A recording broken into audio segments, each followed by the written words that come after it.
So any habitable. They have to be not too hot, not too cold. The star has to be stable. There's no point in being on a planet and 20 million years later it goes supernova and everything's dead and the whole lot gets blown up. There's no point in orbiting around a star and the star is firing off mass ejections into space and the whole planet gets roasted. There's no point in being so close that it's 1,000 degrees or something, or no point in being so far away that it's at virtually absolute zero. It has to be stable. It's alright if it was 20 degrees on a nice winter's day and then in summer it gets to 1,000. So it has to be like the Earth. The temperature can't change too much. So it has to be just right.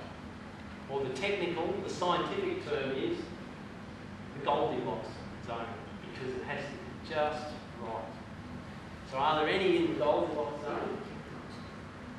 Most are what they call hot Jupiters, because Jupiter-sized planets are easy to find because they make the stars wobble. They're so big, very easy to locate. And a lot of them orbit so close that they're maybe 1,000 degrees Celsius. That's hot enough to melt aluminium. So you couldn't have a can of drink because the aluminium can would turn to liquid at that temperature. Many of them orbit in just a matter of a few days. They found one called Gliese 581. It's a red dwarf, so it's a very, very tiny star. You see it's only 0.2% as bright as our sun. And it's got 6 planets orbiting this little star. And it's quite close.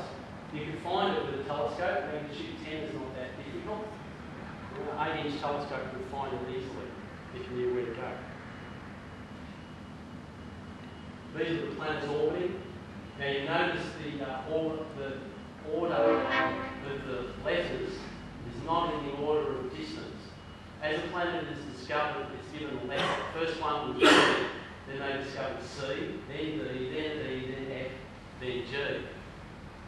So the letter is only the orbit, the order of discovery, not the distance from the planet. Because there could be 20 or 30 more. We don't know. We might never know.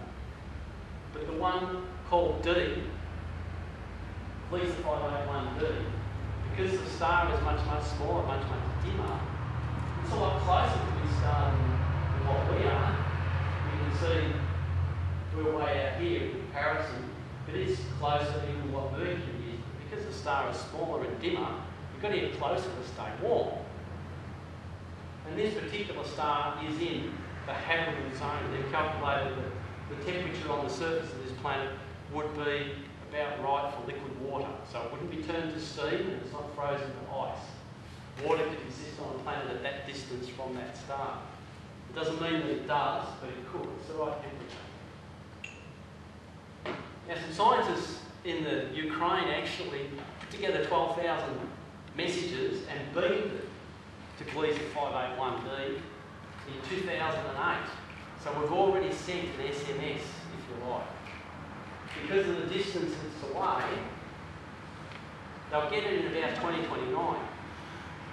And if they decide to reply and return the SMS to us with some sort of a message, we should get a reply around about 2049.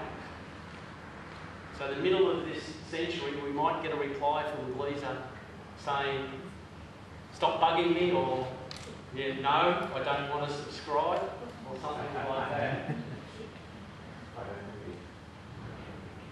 So as of the 28th, I was hoping they hit 700 before I hit my talk, but I checked it again this morning and it's still 695. They've discovered 695 planets orbiting other stars. These are some of the names. You'll see they don't have particularly interesting names. For some reason it's formatted funny. I don't actually do it with those gaps in there. But yeah, that's most of the front part is the name of the star. Right, so some of these ones up here, we've got more like proper sort of names. Right, like 47 Ursa Major and stuff like that. And these other ones are just in a Henry Draper catalogue, so nothing special. But that's just some of the names of them. If we go through some of the statistics, there's 569 stars that have planets, some with more than one. So there's 81 have more than one planet at least. It's quite possible the ones that we think have one possibly have more too. We just can't detect it because we can't find the small ones. The fastest goes around once in 2.5 hours. The slowest takes 2,000 years to go around once. So there's a huge difference. Most of the ones we've found are the size of Jupiter or much, much larger. This is a graph of how many planets we've found each year, and you can see we're finding more and more every year. It gets faster and faster. It's truly exponential.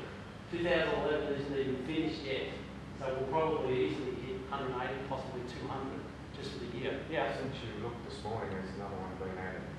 Oh, right. It was funny, when I was doing that originally, like last week, I had 292.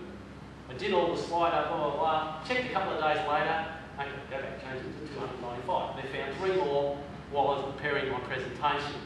So they've done that to me a couple of times when I'm talking about exoplanets and stuff.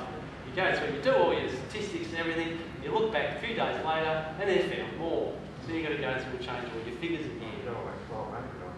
Oh, when the 1200 comes through, there, you imagine what the graph will do then.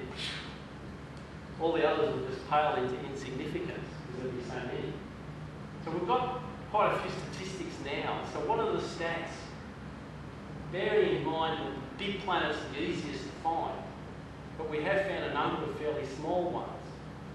So the estimate is that about half the stars that are similar to the Sun, so like a yellow sun that's fairly stable, it'll live for about 10 billion years, 8 billion years, give or take a bit. Something that's fairly stable. About half of those, we reckon, have planets of various sizes. So there's at least 50 billion planets out there, just on those statistics alone. They used to think that the formation of planets was very rare, and we were really lucky to be in a star, or orbiting a star on a planet that just happened to form, and this was such a rare event, and it seems to be incredibly common. It's like a planet is just a garden variety thing that just happens. If you don't get a binary star, although as we've seen, even binary stars have planets. Gene Drake, we got it right. Yeah, some people have made these sorts of predictions and they were laughed at. You know, that, oh, maybe one day we'll find planets around other stars, and yeah, right, whatever. And we'll probably top 1,000 easy by the end of next year, easily. And they've got lots of telescopes looking at the moment. There's Crop, which is French, there's Kepler, TRAPPIST, WASP, and Ogle.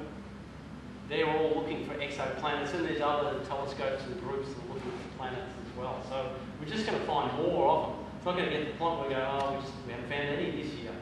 We'll find hundreds and hundreds more every year. So we're not the only ones with planets.